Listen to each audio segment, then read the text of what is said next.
வணக்கம். வணக்கம். ஜோதிடர்களை அலறவிடும் அதிசய மனிதர் நம்ம ஆரம்பத்துல இருந்து நம்ம டைட்டில் போட்டு நிறைய விமர்சனங்களுக்கு வந்தது. நிறைய போன் கால்லாம் பண்ணி நம்ம திட்டிட்டு இருந்தாங்க. ஆமா, 100 பதிவு போட்டாலும் நான் மாத்த மாட்டேன்னு சொன்னீங்க. ஆமா, 100 பதிவுகள் போட்டாலும் நான் மாத்த மாட்டேன்னு நான் சொன்னேன். நானு நீங்க ஜாதகம் எப்படி பார்ப்பீங்க, ஏன் அந்த மாதிரியான ஒரு டைட்டில் வந்ததுன்றதுக்கான விளக்கம் எனக்கு கொடுங்க. அதே மாதிரி இந்த தசாபுத்தி தொடர்ச்சியாக ஒருத்தர் பதிவு போட்டுட்டு வர்றாரு, அதுக்கும் நீங்க சேர்த்து விளக்கம் கொடுத்துருங்க. சரி, ஓகே. அதாவது நான் என்கிட்ட வந்தவங்களுக்கு எடுத்த உடனே நான் ஜாதகம் பார்க்கறதெல்லாம் கிடையாது. ஒரு 11 மணி வரைக்கும் டைம் சொல்லியிருப்பேன், 12 மணி வர வரைக்கும். அதுக்கு மேலே வர்றவங்கள அடுத்த நாள் தான் ஃபோன் பண்ணி அப்பாயின்மெண்ட் வாங்க சொல்லு. காலையில் 11 மணிக்குள்ளே இங்கே இருக்கணும்னு சொல்லியிருப்பேன், அதுக்குள்ளே கூட்டம் வந்துடும். அதில் 1-2 மிஸ் ஆகிடக்கூடாதுங்கிறதுக்காக கூட ஒரு 1 hour அவங்களுக்கு காஃபி டிஃபன் வீட்டில் இருந்தாங்கன்னா காஃபி ஏதாவது கொடுக்க சொல்லி உட்கார வச்சு ஒரு 1 hour 2 hour என்கிட்ட கிளாஸ் இருக்கும். இப்போ நான் உங்கள்கிட்ட ஒரு 100 பதிவு போட்டிருக்கேன் இல்லையா, அது மாதிரி உங்கள் பூர்வீகத்தை பற்றி, உங்கள் பிறப்பை பற்றி, உங்கள் ராசி நட்சத்திரத்துக்கு இன்றைய காலத்தில் ஜாதகம் எப்படி பார்க்குறாங்க, அது பழிக்குமா பழிக்காதா, வாழ்க்கையில் நீ போய் நிறைய பரிகாரம் பண்ணி ஏமாந்தவன், வாழ்க்கையில் தான் பிள்ளை இழந்தவன், எங்கெங்கேயோ போயிட்டு இருப்போம். ஒரு குழந்தைய 26 வருஷம் 30 வருஷம் கஷ்டப்பட்டு வளர்த்துட்டு ஒரு 50 ரூபா பொருத்தம் பார்க்குறவன் நம்பி வாழ்க்கையை கொடுத்துருவான். வெறும் 50 ரூபாய் கொடுத்தா என் பொண்ணோட வாழ்க்கையை கொடுத்துருவான். அது வரைக்கும் பக்கத்து வீட்டு பையன்கிட்ட பேச விட மாட்டாங்க, எதிர்த்து வீட்டு பையன்கிட்ட பேச விட மாட்டாங்க, ஸ்கூலுக்கு போனால் நம்ப மாட்டாங்க. ஆனால் ஒருத்தங்கிட்ட 50 ரூபா கொடுத்து பொருத்தம் பார்த்தா அவன்கிட்ட அனுப்பிச்சிருவாங்க. வெறும் 50 ரூபாயில ஒரு பொண்ணோட வாழ்க்கையை விற்க போகுது. அந்த வாழ்க்கையும் கேள்விக்குரியாது.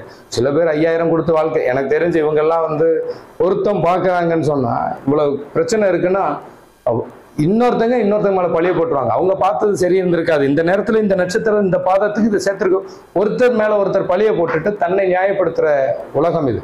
அதாவது எப்படி சொல்லணும்னா, இப்போ அரசாங்கத்தில் ஒரு சட்டம் போடுறாங்க, எப்போ நீ இந்த தப்பு பண்ணுனா உனக்கு இந்த செக்ஷன் பிரகாரம் இந்த தண்டனை. அப்போ உனக்கு பொருத்தம், ஜாதகத்தில் பொருத்தங்கிறது எல்லாரும் ஒரே மாதிரி தானே பார்க்கணும்.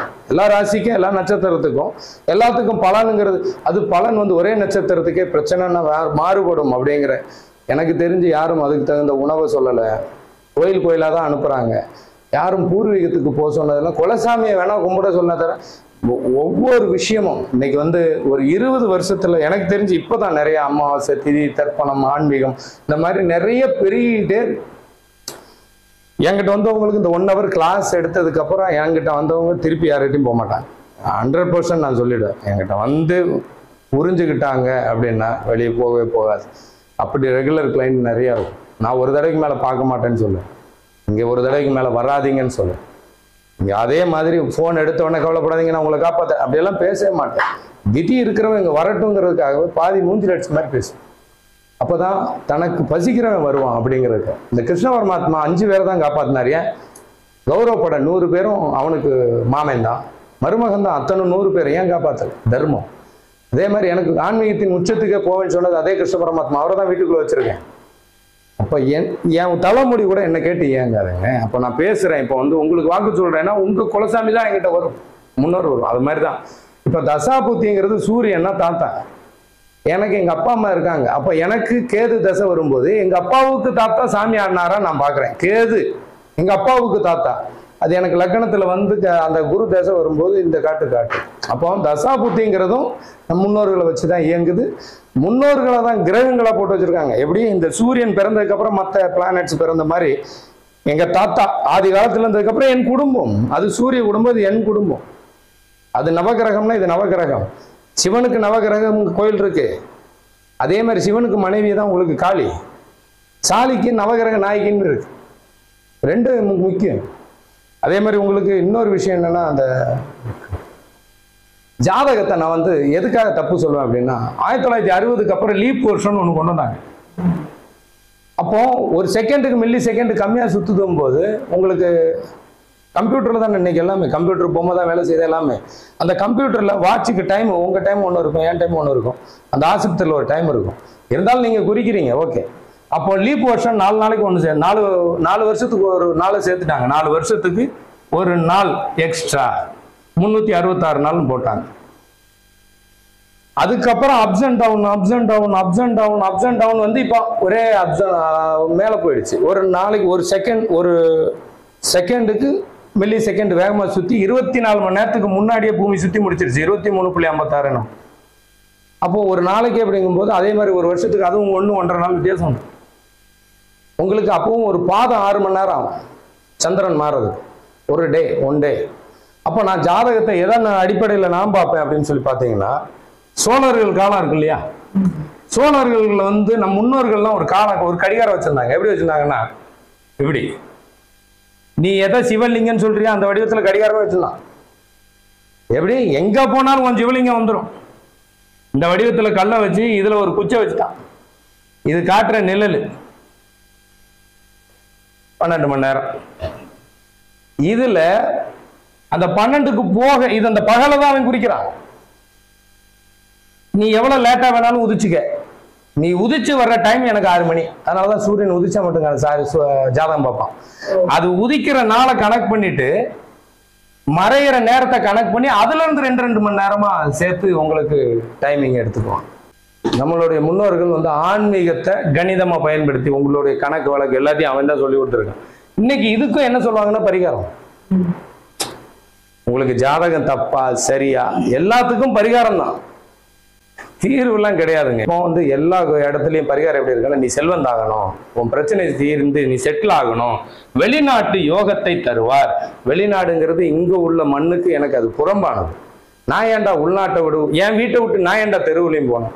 அப்போ இன்னைக்கு பணம் சம்பாதிக்க வெளிநாடு யோகமா மாறிடுச்சு. உங்களுக்கு கெட்டதெல்லாம் நிஜத்தை விட்டுட்டு நம்ம உடல் நிஜம். சூரியனுடைய பக்கத்துல நிழல் இருக்கும் இல்லையா, சினிமா நிழல்.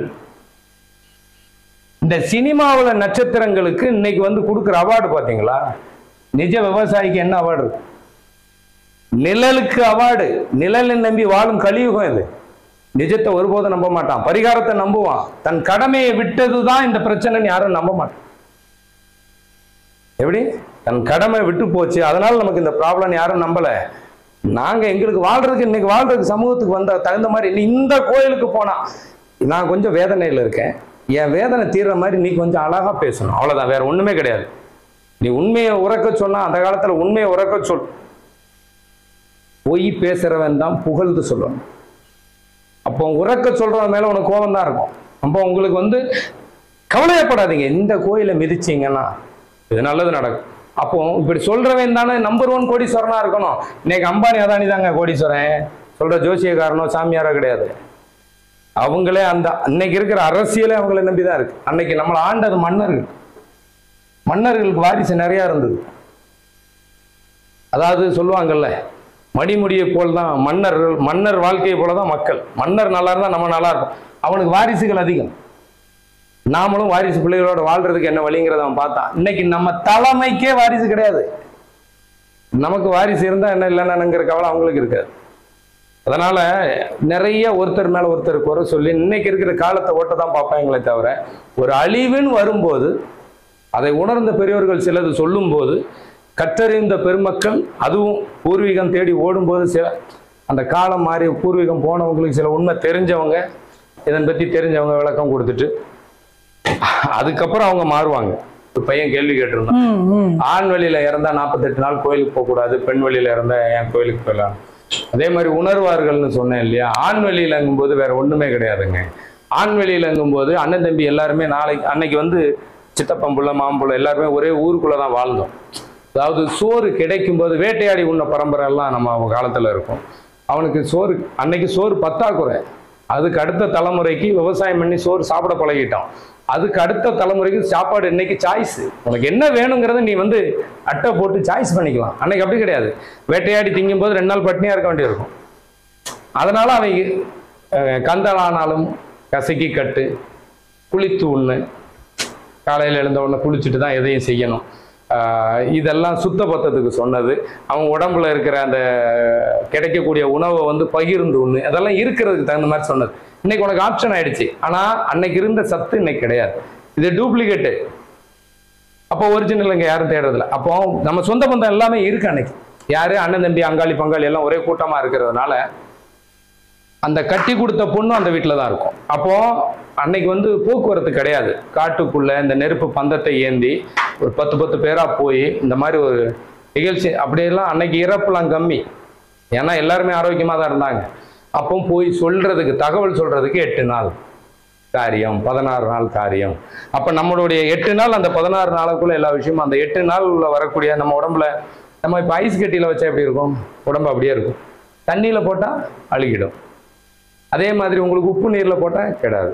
இந்த மாதிரி நம்ம உடம்ப முடிஞ்ச வரைக்கும் பாதுகாப்பாங்க. ஆனால் அதில் இருக்க ஊழ் வடிஞ்ச நீர் உடம்புல ஏறி இருக்கும். 48 நாள் கழித்து நம்மளுடைய செல்கள் உடைஞ்சு உற்பத்தி ஆகும். அப்போ அது வரைக்கும் அந்த செல்லு வீக்காக இருக்கும் இந்த அஃபெக்ட். ஏன்னா இவன் வந்து பெண்வெளியில் உள்ளவன் வந்து தூரத்துல இருந்து வந்துட்டு, ஏன்னா பெண்வெளியில் இருக்கவன் தான் தூரமாக இருப்பான். சொந்தக்காரன் அந்த அம்மா வழியில் உள்ளவங்க இவங்கெல்லாம் தூரமாக இருப்பாங்க, தந்தை வழியில் கூட இருப்பாங்க. அப்போ இவன் 48 நாள் கோயிலுக்கு போனான்னா மற்றவங்களுக்கு அது போயிடும்.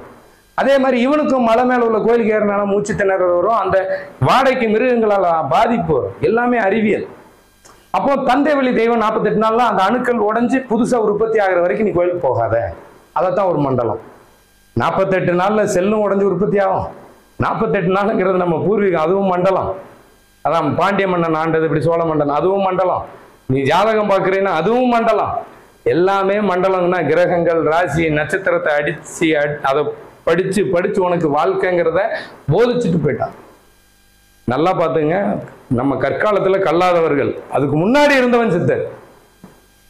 அப்போ அந்த கல்லாதவர்கள்ல இருந்து இப்ப நம்ம படிச்சு இதை எடுத்திருக்கோம். அப்போ ஏற்கனவே ஒரு யுகம் அழிஞ்சிருக்கு. இதை மாதிரி ஏற்கனவே கத்தி பார்த்துருக்காங்க. அந்த ஓலைச்சுவடி எடுத்து இப்போ ஒருத்தன் கத்திக்கிட்டு இருக்காங்க. அப்போ இந்த ஓலைச்சுவடி எடுத்து நீங்க வாழ்க்கையில எப்போ செட்டில் ஆவீங்கன்னு சொல்றானே தவிர, யாரு பின்னாடி இதுக்கப்புறம் இந்த பிரபஞ்சத்துல வந்து இயற்கையையும் மக்களையும் காப்பாற்ற போறான்னு ஒரு ஜோதிடத்துலயும் சொல்றது. நீ செட்டில் ஆகிறதுக்கு என்ன வழி, உனக்கு பணம் எப்படி கிடைக்கும், கடன் எப்ப தீரும், அவ்வளவுதான். பெத்த கடன் தீராமல் பட்ட கடன் தீராது. நம் பிறந்த மண்ணினுடைய மண்ணை மிதிக்காமல் எந்த மண்ணுக்கு போனாலும் அது உனக்கு நல்லது தராது. எனக்கு தெரிஞ்ச கருத்து இது.